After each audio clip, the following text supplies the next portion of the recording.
Alunos, hoje daremos continuidade ao tema de geometria espacial falando de um tópico muito importante, que é sobre os cones. O cone é uma figura geométrica muito conhecida. Por exemplo, nós temos o cone de trânsito, a casquinha de sorvete e vários outros exemplos. Vamos definir o que seja um cone.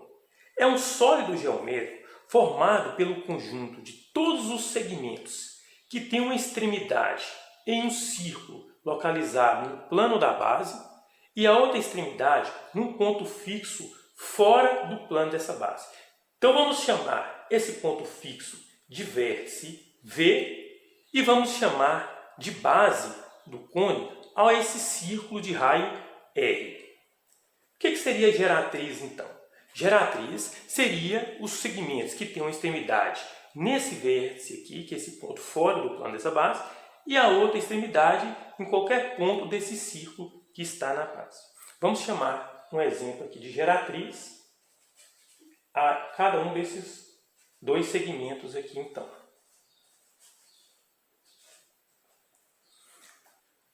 Dentro do estudo de cones, uma outra coisa importante também é classificar os tipos de cone. Os cones podem ser classificados em cone reto e cone oblíquo. O que seria um cone reto?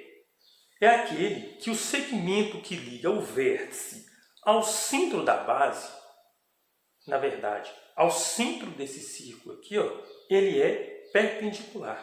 Então, esse segmento aqui que vai ligar esse vértice ao centro desse círculo aqui é perpendicular. Esse é o cone reto.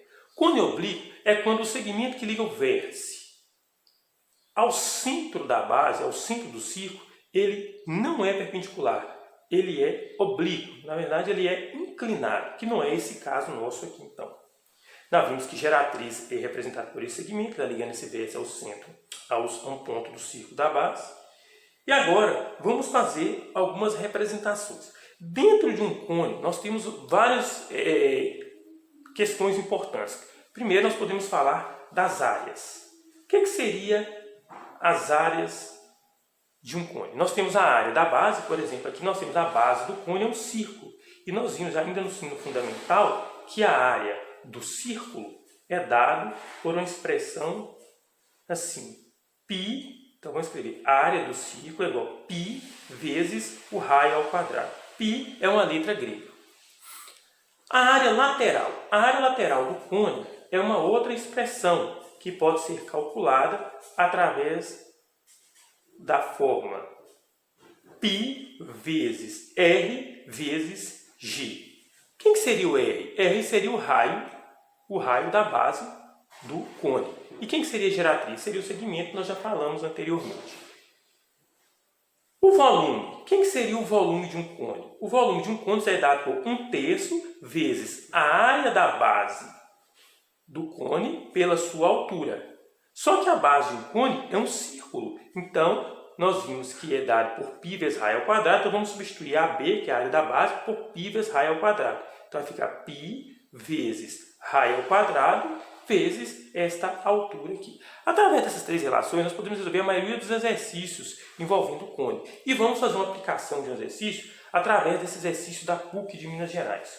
Um monte de areia tem a forma de um cone circular reto, com volume V igual a 4π metros cúbicos. Se o raio da base é igual a 2/3 da altura desse cone, podemos afirmar que a medida da altura do monte de areia em metros é. Tem algumas alternativas que nós veremos qual que é. Como que nós vamos calcular? Se o volume de um cone nós já temos que é dado por essa expressão, nós vamos utilizá-la para determinar a medida da altura desse cone. Já foi dado que a altura, que o volume do cone é 4π metros cúbicos. Então, nós vamos substituir o volume aqui nessa expressão. Ficará 4π é igual a 1/3. Quem é a área da base? A área da base, nós já sabemos que é dada pela expressão π vezes o raio ao quadrado. Então, será 1/3 de π vezes. Só que disse que o raio é igual a 2/3 da altura. Raio é igual a 2/3 da altura. E a altura é esse segmento aqui que liga o vértice ao centro do círculo da base. Vamos substituir então esse raio por 2/3. Ficará 2/3 de h elevado ao quadrado vezes a altura. A altura já é esse valor que nós já colocamos aqui no desenho.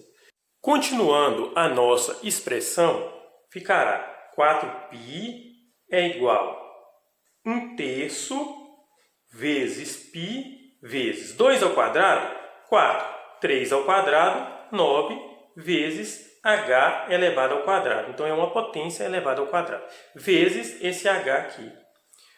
Vamos fazer o seguinte. 4π é igual, multiplicando 4 vezes 1, 4π, que está sozinho aqui, vezes h2 elevado a 1. Conserva a base e soma os expoentes. 2 mais 1, 3. Sobre 3 vezes 9, 27. Nós poderíamos simplificar 4 com 4 e π com π. Sobrará a seguinte expressão. Do lado de cá fica 1 é igual a h elevado a 3 sobre 27. Multiplicando aqui cruzado, h3 vezes 1, h elevado a 3. 27 vezes 1, 27. Quando nós temos uma potência e queremos isolar a variável, nós podemos passar na forma de raiz, é a operação inversa. Então ficará raiz cúbica de 27. 27 é 3 elevado a 3. Então será h é igual a raiz cúbica de 3 elevado a 3. Simplificando o índice com o expoente, h valerá 3. Então, qual que é a altura desse cone? A altura desse cone é 3 metros, que corresponde à nossa letra B. Então, fizemos um exercício onde nós tentamos resumir todos os conceitos principais com a definição e aplicação de cone e aplicamos em um problema que caiu na PUC de Minas Gerais. Obrigado pela participação. Espero que em breve possamos gravar mais alguma questão.